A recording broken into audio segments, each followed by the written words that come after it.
Test the series for convergence or divergence.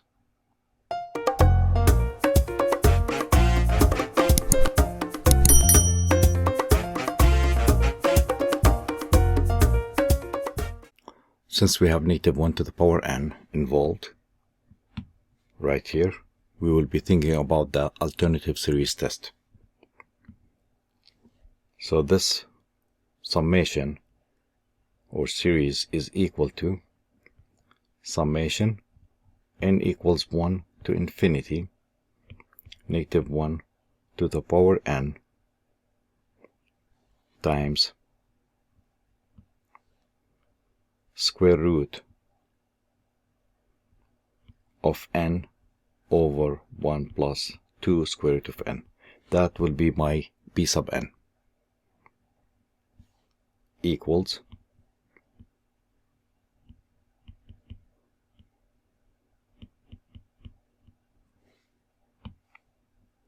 b sub n. That is my b sub n.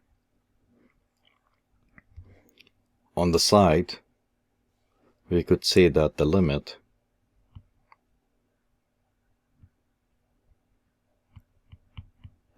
of b sub n as n approaches infinity is equal to the limit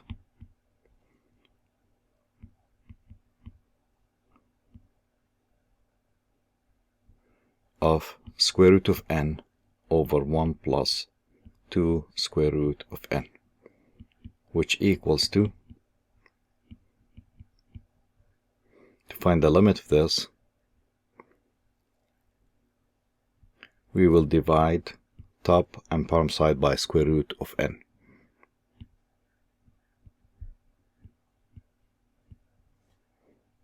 So let's divide everything by square root of n.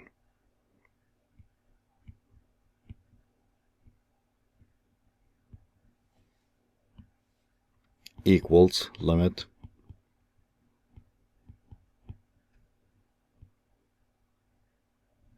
one over square root of n plus 2. And we know that this right here will go to 0, since square root of n will go to infinity.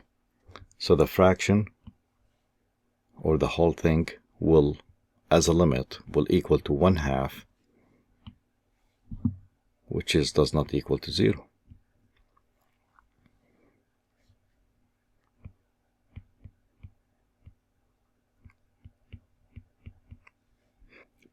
In fact,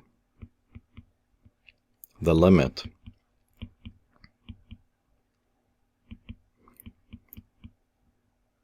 of a sub n as n approaches infinity with the negative 1 being in it does not exist.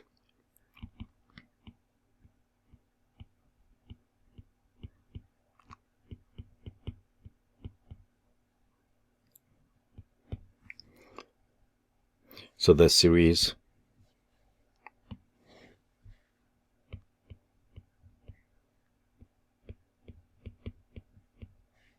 diverges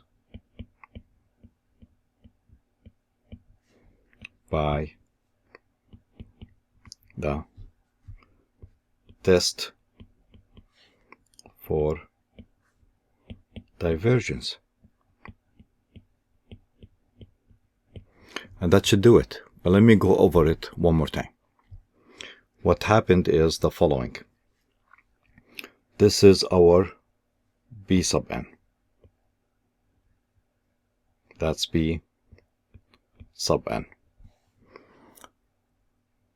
Instead of testing, that's the positive part. Instead of testing if it's decreasing, I tested it myself and it's increasing, not decreasing. But sometimes if you have a hard time with the first condition, you might want to try to see if the second condition right here is valid. But we found out that the limit of b sub n was equal to 1/2, which is not equal to 0 as we are looking for. That's if you're applying the alternative series test. But if it fails, this is the other option. The test for divergence says if the limit of a sub n does not equal to 0 or does not exist, then the series, including the -1, is divergent. And that's what we have. So sometimes we start here, but we end up using this right here. That's the test for divergence.